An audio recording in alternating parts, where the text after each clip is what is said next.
pueden escribir por el chat, en todo caso, si es que no tienen micrófono. Asterisco numeral. Si ustedes no tienen micrófono y no tienen cámara y nada, la recomendación es que en este formato, no por mí, sino por lo que se representa en el trabajo, todos tengan siempre una cámara y un micrófono a disposición. ¿Bien? Ok. Vamos a arrancar. Entonces voy a tratar de recordar dónde era que nos habíamos quedado la última vez y no era acá. Esto, un comentario que les hago. Estoy haciendo una nueva revisión de este cuadernillo, o presentación, mejor dicho, para que tengan más contenido para estudiar, que es el de corrosión. ¿Sí? Me faltan algunas cosas, entonces, por favor, sean pacientes. Espero para hoy o mañana terminarlo. No lo puedo garantizar. ¿Ok? Pero le va a servir para el estudio. ¿Sí? O sea, hasta acá llegué, ahora me falta esta partecita, donde explico un poco más cómo son cada uno de los tipos de corrosión. Así no los tienen que ir a buscar a otro lado y con eso tal vez les alcance. Igual, siempre una recomendación es que busquen otras fuentes de información, vean videos, etc. Bien, esto ya lo habíamos visto. Todo esto creo que hasta acá habíamos llegado y habíamos hablado de corrosión biológica. Corrosión en calderas lo vamos a saltear, vamos a avanzar toda esta partecita. Sí me interesa que ustedes entiendan, si bien lo voy diciendo en la nueva revisión, cómo es que nosotros vamos a, en principio, prevenir la corrosión y los sistemas preventivos, todos, sea corrosión o sea este, cuestiones de higiene y seguridad, o sean cuestiones preventivas nuestras porque no vamos de viaje, nosotros la prevención es anterior a que los sucesos ocurran. Entonces, lo mejor es desde el propio diseño que nosotros tenemos de nuestro equipamiento.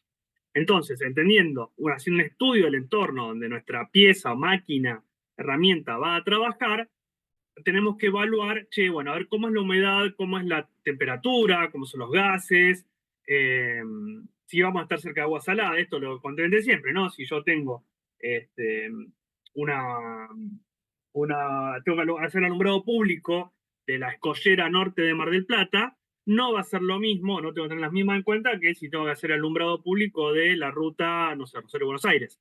¿Por qué? Porque está menos expuesto a electrolitos, a agua salada y por ahí menores niveles de humedad.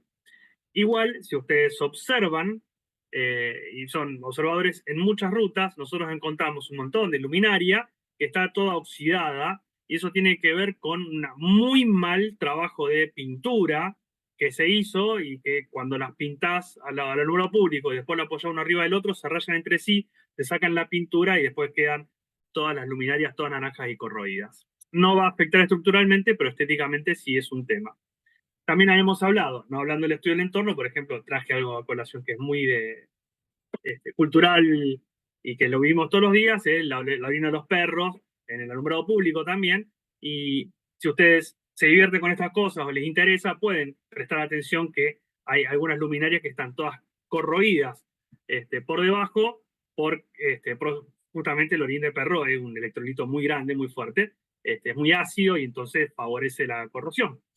Eh, y eso puede llegar a ser eventualmente un peligro. Por eso, si nosotros nos remontamos a los primeros apuntes, perdón, a las primeras diapositivas, de lo que veníamos hablando, la corrosión afecta este, estructuralmente y te jode tanto en el mantenimiento de los equipos como en la higiene y la seguridad, y también en la operatividad de los equipos, porque los equipos se rompen, dejan de funcionar, o incluso te afecta la calidad de los equipos, porque vos estás trabajando en un equipo que por ahí tiene problemas de corrosión, y entonces tu producto final se puede ver afectado. ¿Está bien? Cuestiones críticas, por ejemplo, en la alimentación, donde vos afectás el producto final, que es la comida, y te afecta la calidad de la comida, eh, comida, cerveza, si querés, cualquier cosa que te pueda llegar a corroer. Por supuesto que ahora vamos a hablar de cómo nosotros nos cuidamos o cómo protegemos a raíz de este, con la alimentación. Está bien, entonces siempre tengo que estudiar esto, el entorno. ¿Dónde va a trabajar? El mismo equipo, tu auto, el auto que te compraste o el auto que te vas a comprar cuando trabajes en ingeniería, no lo vas a mantener igual, y no lo vas a cuidar igual, no vas a tener el mismo cuidado si estás en Ushuaia que si estás en Entre Ríos, por ejemplo, ¿no? Porque en Ushuaia hay mucha nieve, hay mucha agua, la nieve se licúa con sal, entonces toda la parte de abajo de tu auto va a estar mucho más corroída que si el auto estuviera en Entre Ríos, por ejemplo. ¿Está bien? Entonces el estudio del entorno es muy importante. Después está el análisis de diseño. Digo, bueno, che, yo tengo este entorno que es favorable o no, pero yo me tengo que cuidar y atender a, por ejemplo, que yo tenga acumulación de líquido eventualmente. No, por ejemplo, está todo bien, pero cuando llueve, el sistema se corroe. Corre agua por un lugar que yo no había previsto, se acumula, corroe, y esto es lo que nosotros habíamos hablado de los chicos estos, siempre me olvido el nombre de estos actores, actrices, que estaban en Miami, pero bueno, hay un problema de diseño, de haber usado, según las pericias, arena con sal y teniendo en cuenta que se rompió la pileta, una pileta que estaba en un primer piso y que dejó circular agua, ahí hay un montón de errores y termina cayéndose el edificio, ni más ni menos. Otra cosa que hay que tener en cuenta es qué material voy a usar. Nosotros vamos a decir, bueno, che, si este ambiente es corrosivo y yo desde el diseño tengo que tener cuidado, se va a acumular agua indefectiblemente y no lo puedo evitar, bueno, entonces no usemos un hierro de construcción común, no usemos un acero de baja aleación, sino pensemos en acero inoxidables o polímeros o aluminio, o si no, las opciones más económicas que también cumplen muy bien son los aceros revestidos. Ustedes dicen, y creo que lo habíamos hablado, ¿por qué se pintan los autos? ¿Los autos se pintan por estética? Sí, pero en realidad es una protección contra la corrosión. ¿Ok? Y no solo se pintan los autos, sino que se los protege con un galvanizado, del cual voy a hablar en un ratito. ¿Está bien? Y eso es muy económico. Pintar como mecanismo de protección para la corrosión es un excelente mecanismo y está muy bien. Pero hay que saber pintar. La pintura tiene que estar bien adherida y tenemos que ver el espesor de pintura que le tenemos que dar para efectivamente poder proteger al equipo que nosotros queremos proteger.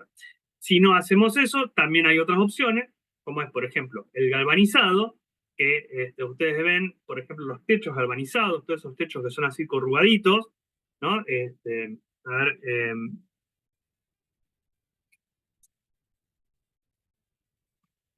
ver, cualquiera. Por ejemplo, si nosotros tenemos los techos que tienen esta forma, ¿no? Tiene esta forma para aumentar la inercia el techo, ¿sí? Para poder tener más resistencia mecánica. Bueno, si yo lo uso para protegerme de la lluvia, se van a mojar y obviamente se van a corroer. Entonces se le pone una protección de zinc, el elemento metálico zinc, que me hace una protección, ya voy a profundizar un poquito más con esto. Y en los alimentos, por ejemplo, ¿qué se hace? Estañado, la famosa hojalata con la que nosotros hacemos las latas envasadas, esas están con una protección interna de estaño que garantizan que no se contamine nuestra comida. Bien, entonces siempre tengo que tener en cuenta qué material voy a usar en función del entorno y el diseño que yo tengo previsto.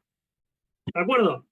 Y ahí puntualmente se puede usar la protección catódica, que es ni más ni menos lo que pasa aprovechando, ¿no? la corrosión galvánica, usarla a nuestro favor, que ahora lo voy a explicar un poquitito más.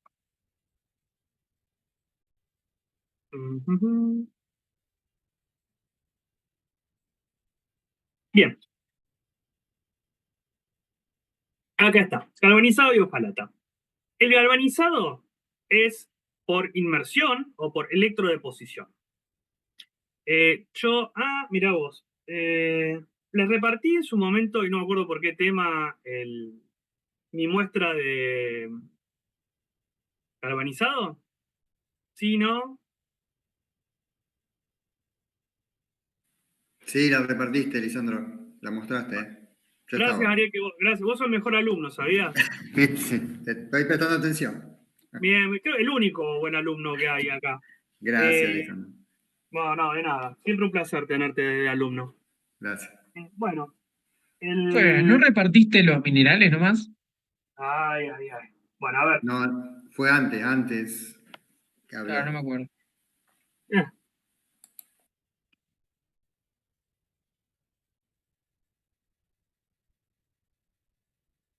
Ahí. ¿Lo están viendo?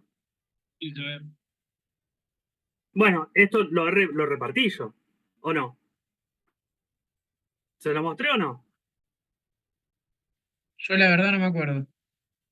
Bien, Sí, gracias, Alejo, sí, por Yo tampoco, yo tampoco me acuerdo.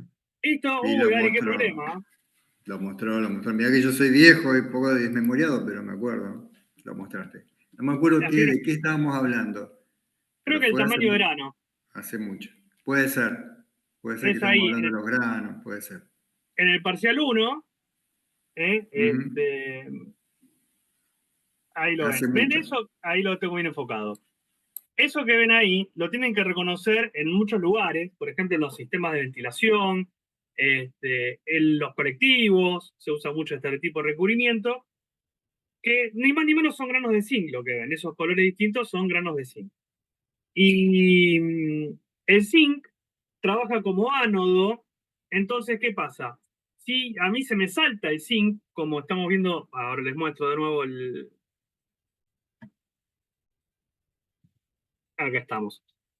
Si nosotros vemos acá, en el, si nosotros en este lugar que estoy mostrando ahí, se desprende el zinc, por ejemplo, porque cayó granizo, y me queda el acero expuesto, el acero va a perder electrones al medio. Pero esos electrones, el zinc los va a entregar porque el zinc es más anódico. Entonces es proveedor de electrones. Entonces, si el acero siempre tiene electrones, nunca se va a poder enganchar al oxígeno y lo que se termina deteriorando es el zinc. Pero no me preocupa porque yo tengo una superficie muy grande de zinc que actúa como ánodo de sacrificio. Bien, y esto es muy importante entender. Ahora, en el caso de la hojalata, pasa al revés. ¿Sí? Es un problema. Los invito a ustedes a que agarren una lata de atún, la rayen con un clavo, por ejemplo, y vean en muy poco tiempo cómo el desprendimiento ese que llegó al alma del acero te deja todo el acero oxidado. Pero ¿qué pasa? El estaño es inocuo para los alimentos. En cambio, el zinc no, el zinc es re jodido. O podés, después vienen los formatos de zinc para vitamínicos, pero no para comerlo con el medio de la comida, porque oxida, se producen óxidos de zinc y qué sé yo, y es re jodido. En cambio, el estaño es totalmente inocuo. Igual se le pone una protección plástica alrededor de un microfilm para garantizar mayor inocuidad, pero si se raya o se rompe, sobre todo del lado de adentro, es un problema. Por eso nunca hay que consumir latas abolladas. ¿Bien? Ok. Entonces, ¿el galvanizado dónde se usa? Por ejemplo, en circuitos de agua o en circuitos donde hay mucha humedad, los techos, que era lo que yo les estaba comentando, y el estaño se reserva exclusivamente para envase de alimentos, ¿sí? O el 90% es envase de alimentos. Si nosotros ahora tenemos un caño enterrado, esto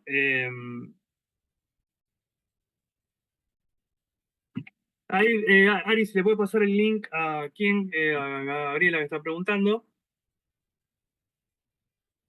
creo. Este, fenómeno. Ahí se lo El, pasó. gracias, Goya. Supongamos que nosotros tenemos un oleoducto o un gasoducto y va bajo tierra. ¿Qué si, mal sistema, qué entorno agresivo que tiene? Este caño va a perder electrones porque va a haber mucha humedad y agua y sales minerales, entonces se va a oxidar un caño enterrado. Sin embargo, si por cada electrón que pierde nosotros se lo reponemos usando un ánodo de sacrificio, en este caso, por lo general se usan ánodos de sacrificio de magnesio, nosotros acá aseguramos que el hierro nunca pierda, este, perdón, pierda electrones. Bien, y esto se usa y si ustedes van por la ruta, esto se ve mucho en Mendoza, en La Pampa, yendo para el noroeste, que para ir a la ruta pasan los gasoductos y cada tanto hay una estación muy chiquitita donde se controla el voltaje que estás entregando al sistema para poder ir evaluando qué tan corroído o no está tu cañería y en todo caso ir reponiendo los vanos de sacrificio cada periodo de tiempo. Bien, y eso es el uso de la protección catódica. También donde se usa esto, en los termotanques. ¿Dónde se usa esto? Se usa en los motores fuera de borda también, que están en el agua, sobre todo los que están en agua salada, por más que están revestidos, están pintados y están todos, vos tenés que agregar un ano de sacrificio para poder protegerlo. Bien, ¿identifican ustedes a alguien de acá, de todo lo que está escuchando, puede identificar los anos de sacrificio en un termotanque, por ejemplo? ¿Alguna vez alguien lo vio? Sí, Sí, acá pero Gómez me dice que sí. Sí, puede sí, ser sí. que sea de cobre. No. No, no de cobre. ¿No es de ¿Por qué? magnesio el tubito? ¿Cómo? Exacto. Creo que es de magnesio el tubito que se le pone. Sí, sí, perfecto, de magnesio. Pero no, de cobre no, justamente porque al revés, porque vos necesitas que sea más anódico. Y el cobre es recatódico. Entonces, no. Lo que sí usas es como conductor, el cable este que vemos acá sí es de cobre. ¿Está bien? Porque es el encargado de transportar los electrones. Bien, y se pone así, se conecta directo, ¿eh? No hay mucha más ciencia que eso. Sí, por supuesto, vos vas verificando el voltaje que hay entre el ano de sacrificio y el cátodo para ir evaluando cómo está protegiendo. Ese es el control que se hace. Porque los caños están enterrados, no lo vayan desenterrando cada vez que quiero cómo está. ¿Sí? Igual, cada 5 años, 10 años o algo, alguna inspección de ese tipo se hace. O ahí, depende de cómo está diseñado. Puedes tener cámaras de inspección también puestas cada tanto y poder acceder. Bien, seguimos, gente, porque como les dije, esto es una clase larga y con muchos temas. Ahora, nosotros tenemos corrosión, nos encontramos con un sistema que ya está corroído, no lo pudimos prever, nos pasó lo que nos pasó, lo que sea. Y acá les traigo casos de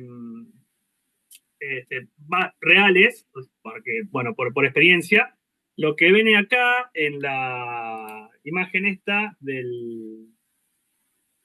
estas cajas, lo que ven acá son unas tuberías que por dentro tienen unas juntas de expansión. Por fuera es acero, pero por dentro se ve ahí, no está muy bien en la foto muy claro, pero esas juntas son que es como un corrugado de acero inoxidable. Y eso se tiene que conectar a un equipo, se conectan 570 de estas, se tenían que conectar a un equipo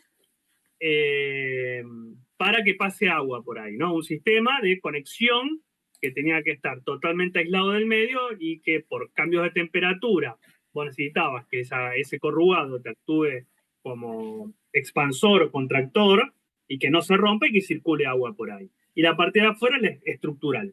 Bueno, toda esa parte estructural llegó de Alemania, había llegado totalmente corroída. ¿Por qué? Por un mal envasado de packaging. ¿Sí? Esto, el barco que lo trajo, el container se llenó de agua salada, entró agua y esto estaba en cartón, se mojaron todas las cajas de cartón y pues los 15 días, 20 días de viaje se produjo la corrosión. Ante la duda de si la calidad se iba a ver afectada de la parte estructural y entender que una vez que está corroído el sistema avanza solo, tomó la decisión de hacer un arenado de las piezas. El arenado es un mecanismo por el cual vos tirás arena, ¿no? Arena de óxido de sílice, a mucha presión y eso va descascarando todo el óxido. Si ustedes se acuerdan de la clase anterior, nosotros habíamos dicho que el óxido de hierro se desprende como hojuelas, de hojaldre del metal, entonces yo lo puedo sacar mecánicamente. Entonces esa proyección, ese impacto, tac, tac, tac, me limpia toda la pieza. Y después, para que no se vuelva a oxidar, porque ahora quedó todo ionizado, el material se lo pinta con un agente pasivante. Es un fosfatado que se hace, ¿no? Y ahí abajo se ve en la foto cómo terminaron quedando las piezas después del arenado y el fosfatado. Bien, y pudimos salvar la producción, porque el problema ¿cuál era? Cuando hicimos el reclamo, nos dijeron, sí, nosotros nos hacemos cargo. Te llega en 3 meses. y nosotros en 40 días lo teníamos que montar, entonces era imposible. Entonces me dijeron, bueno, hagan ustedes la solución que puedan y nosotros después se los compensamos. Quiero hablar de todo el problema comercial que trajo esto y la desconfianza entre el proveedor y nosotros como clientes, y estamos hablando de una parte de un equipo que salía a cientos de miles de dólares. Entonces era realmente muy complejo y había mucha gente ahí en el trabajo. Acá a la derecha, perdón, bueno, esto era, claro, no sé por qué no se los... claro, esto era para el alto horno, ¿sí? Todo esto era el nuevo sistema de refrigeración del alto horno e iba todo enganchado alrededor, soldado todo alrededor del alto horno, y eran 570 piezas que había que soldar. Y acá a la derecha, lo que pueden ver es lo que yo les había mencionado, cómo el caño que llevaba a coque, que tenía 1,40 m de diámetro, cómo estaba acá todo sucio y toda esta suciedad. Cada vez que la arrastrábamos, cuando arrancaba de nuevo el gas, sacaba partes del propio caño, nos iba disminuyendo el espesor. Y eso lo descubrimos haciendo ultrasonido al caño. Teníamos el caño con ultrasonido y veíamos que tenía un espesor de 1/4 de pulgada en la zona media y por arriba, ¿no? Si nosotros desde afuera, quiero decir, a ver si recupero el mouse, acá está. Por acá afuera, nosotros medíamos 1/4 de pulgada, pero capaz que por acá medíamos 2 milímetros. Y si se pinchaba eso, con los volúmenes con los caudales que se movían, inmediatamente inundaba toda la sala del sótano de este gas, que es un combustible. ¿Qué se hizo? Se hizo una parada muy larga, más de 40 días, porque el caño este mide 100 metros, en el cual se lo tuvo que purgar para sacarle todos los gases tóxicos, y así todo, entrar con equipo autónomo y tratar de proveer cada tantas estaciones aire fresco, porque vos ahí te metés y consumís ese aire, y si no renovás el aire, te quedás sin oxígeno. Y además, con el agregado, que lo que usamos, que estuvo muy bien, fue esto, un agregado de pintura epoxi con formaldehído, era con fibra de vidrio. Un material compuesto que Ariel, en las últimas clases, va a hablar un poco más, pero que es plástico más una resina plástica más fibras de vidrio que dan resistencia mecánica. Entonces hicimos un tubo adentro de un tubo, ¿sí? Y ahora este nuevo trabajo, una de las grandes ventajas es que no se va a corroer. ¿Sí? Se va a degradar igualmente por envejecimiento, por temperatura, pero no va a corroerse. Por supuesto que dentro de 20 años o 30 habrá que buscar una nueva solución, que capaz que diga ser, hay que de nuevo volver a poner el revestimiento. Y esto no se podía cambiar porque está en el sótano. Es cuestiones de diseño, ¿no? El caño mide 100 metros y después arriba hice un edificio. ¿Cómo saco el caño? ¿Cómo meto un caño de 100 metros ahí adentro? El acceso era por una escalerita al sótano. Es imposible. Bien, entonces vuelvo a retraerles el tema de qué importante que es el diseño. ¿Sí? Desde el inicio, de tener, che, bueno, y si esto se rompe, ¿cómo lo cambio? ¿Cómo hago? O lo que sea. ¿Está bien? Bien. A veces decís, bueno, mira, no importa. Después vemos, ¿no? Problemas de nuestros hijos, y así fue, porque este caño tenía 50 años. Allá habrá la tecnología para poder mejorar. Bueno, son formas. Hablando de los productos químicos, esto es interesante.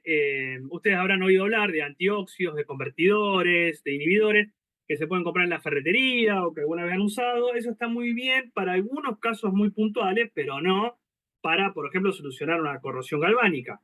Por más que yo le ponga antióxido, el sistema se va a seguir corroyendo porque es volumétrico el tema, ¿sí? Porque yo estoy entregando electrones de todos lados. Y está bien que entender qué diferencia hay entre el antióxido y el convertidor de óxido, por ejemplo. El antióxido es una barrera aislante, pero yo lo pongo sobre el producto antes de oxidarse. Eso está muy bien. Muchos productos usan antióxido y después pinto arriba. Pero el convertidor, sí, cuando vos pintás sobre algo oxidado, lo revierte, le saca el oxígeno y está muy bien. Pero si el sistema está descascarado, por más que yo le ponga convertidor de óxido, vuelvo al sistema original, ya está todo desgranado. Y yo ya perdí sección resistente. Entonces, mucha guarda con esto, decir, che, mi está oxidado, ahora agarro convertido de óxido, lo pinto y ya está. ¿Está bien? Entonces, hay que tener mucho cuidado con estas cosas. Por supuesto que es mucho más recomendable eliminar el óxido que vos tengas hasta el final, antes que pintar con un convertidor común. ¿Sí? Después, el zinc viene también como aerosol. Si vos no lo comprás, vos no comprás una pieza galvanizada como esta que yo les mostré acá, yo puedo agarrar un aerosol con alto contenido de zinc y pintar, y eso es una protección leve que te puede llegar a andar. Yo no es lo más recomendable, pero bueno, son opciones que uno siempre tiene que tener a consideración. Bien, y la otra es hacer otro recubrimiento, pero con un aislante de masilla plástica como es la epoxi. Bien, esto después lo pueden repasar un poquitito más. No es muy difícil de entender, teniendo en cuenta todo esto que veníamos aprendiendo hasta acá. Bueno, todo esto lo voy a calentar, es cómo se limpia la superficie, todo esto lo podemos saltear. Quédense tranquilos, porque no llegamos con los tiempos y sí que no lo vamos a ver. Acá habla de los distintos grados de corrosión atmosférica que vos podés tener. Está catalogado, está normalizado, ¿no? Por ejemplo, el C5M es para corrosión marina, y el C5I es corrosión industrial. Se diferencian de como dos tipos. Bien, y después está el C1, C2, C3, C4. Habla de cuánta masa y cuánto espesor vos perdés, cómo se considera si es 1, 2, 3, 4, 5. ¿No? ¿Se acuerdan cuando hablamos de corrosión superficial? Bueno, ahí yo determino si estoy en C1, C2, C3, C4 o C5.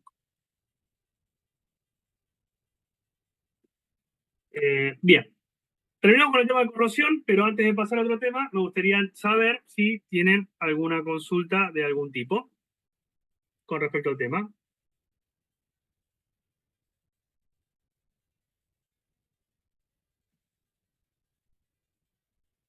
¿Qué silencio? Siempre me molestaron los silencios.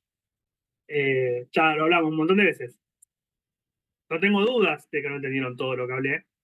El tema es por qué no dan el salto y preguntan. Siéntense en confianza, ya lo hablamos 30 veces. O acá lo que está pasando es que en verdad no, directamente ni saben qué preguntar porque no entendieron nada. E incluso hasta eso me gustaría saber. Porque acá es donde nosotros podemos aplicar correcciones. Si no, después la cosa está hecha. Profe, una pregunta. Sí, Germán. Durante la clase pasada, vos aclaraste que corrosión y oxidación no era lo mismo. No recuerdo bien la explicación de la Perfecto. diferencia. Bueno, eso es fundamental para poder entender todo el tema, así que bien, gracias, Germán. Lo que termina pasando es que los materiales tienen una tendencia a estar en su estado de menor energía. Y su estado de menor energía es oxidado en casi todos los casos, excepto con los metales que nosotros denominamos nobles. El oro, vos podés tener en una cadenita, es el mismo oro que se hizo en una estrella y estuvo así inalterado durante 4.500 millones de años o más. En cambio, el hierro que se produjo también en las estrellas y el aluminio que también se produjo en las estrellas, y bueno, todos los elementos tienen, si se encuentran con el oxígeno, van a tender a reaccionar y formar enlace covalente oxidándose. Entonces, todos los volúmenes que nosotros tenemos acá en la Tierra están oxidados porque en estado líquido se oxidaron, se enfriaron y quedaron así durante miles de millones de años. Y nosotros cuando lo sacamos y hacemos minería extractiva para sacar el mineral de hierro, como hacemos y después lo ponemos en el alto horno o lo ponemos en el Midrex, nosotros revertimos su estado original de oxidación y lo dejamos libre. Listo para poder usarlo porque el hierro en particular tiene muy buenas propiedades. Pero va a volver a oxidarse. Ahora bien, el hierro se va a oxidar y ese óxido va a penetrar en todo su volumen, deteriorándolo como producto, bajándole las propiedades. Pierde límite elástico, pierde utilidad. convirtiéndose en óxido y se convierte en este material quebradizo que nosotros tenemos. Si el material se degrada, decimos que se corroe. En cambio, el aluminio, por ejemplo, una vez que nosotros lo desoxidamos, como habíamos explicado en la clase de aluminio, que lo hacíamos acá en Argentina, en Puerto Madryn, esa separación que hacíamos con electricidad, en este caso, de romper los enlaces químicos que hay entre el oxígeno y el aluminio queda libre y después, cuando nosotros lo usamos, inmediatamente va a pasar, apenas solidifica, lo que le va a pasar es que la capa superficial del aluminio, al encontrarse con el oxígeno, inmediatamente se va a unir, pero esta capa es impermeable. ¿Qué significa?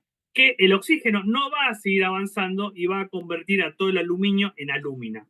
La capa superficial de espesores atómicos es alúmina, pero todo el volumen sigue siendo aluminio.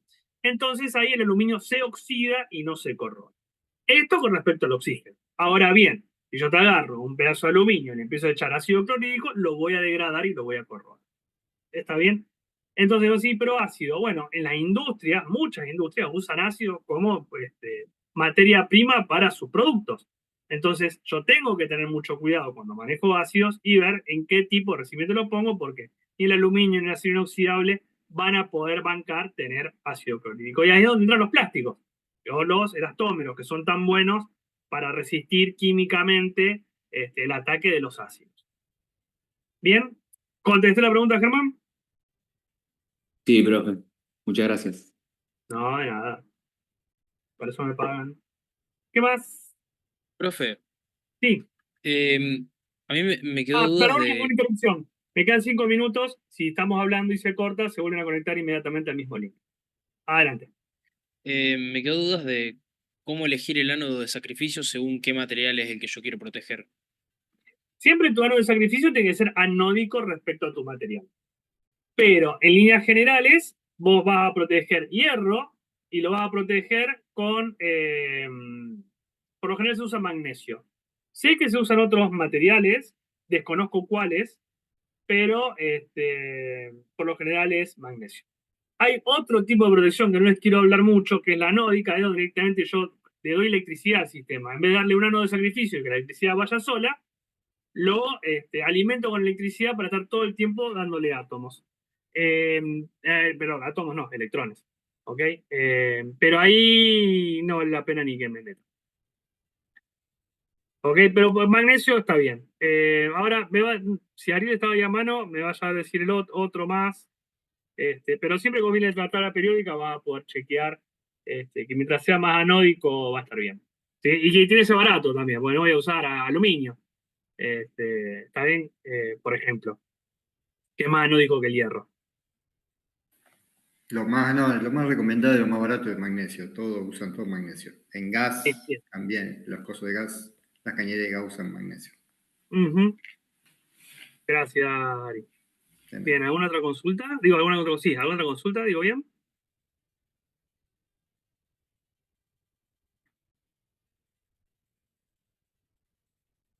Yo, profe, perdón. Con respecto a lo que preguntó el compañero anterior de la diferencia entre corrosión y oxidación, en la clase había notado unas cosas, pero no sé si están bien, muy cortitas. Había puesto que la oxidación era la capa de óxido y la corrosión era la pérdida de sección, fisura y demás. Y algo que no sé si estaba bien era que la corrosión lleva a oxidación, pero no toda oxidación deriva en corrosión. Pero lo dejé como signo de pregunta. Por lo que dijo pero no es que recién. la corrosión lleva a la. No es que la corrosión lleva a la oxidación, sino que hay materiales que se oxidan y se corroen, y hay materiales que se oxidan y no se corroen. Como el aluminio. Y esto, si no es lo mismo, porque no es que la corrosión te da oxidación. O sea, oxidación es siempre. Algunos se corroen, otros no. Dentro de un diagrama de Venn, si vos querés agarrar todos los metales, vos tenés los metales nobles que están por fuera, y dentro de los metales que se oxidan, algunos se corroen. ¿Está? El hierro. Bien. De acuerdo, ojo, siempre prestando atención a esto.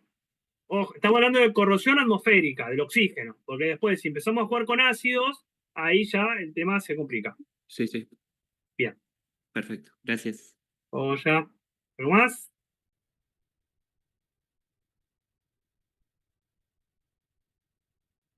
Bueno, esto también, cuando lo tienen que entender así, más o menos. La corrosión, ¿por qué lo vemos nosotros como problema? Es que las cosas se rompen por corrosión. Entonces, si se rompen, una vez más, producen accidentes, producen pérdidas económicas por parada de planta, producen atrasos en las entregas, pérdida de imagen corporativa, etc. Entonces, identificar las variables que me pueden afectar en la corrosión es un ahorro económico gigante para las empresas. El último, hay dos ejemplitos más que quiero tocar muy brevemente, me quedan menos de un minuto. Vamos a hacer así, corto ahora y nos conectamos inmediatamente.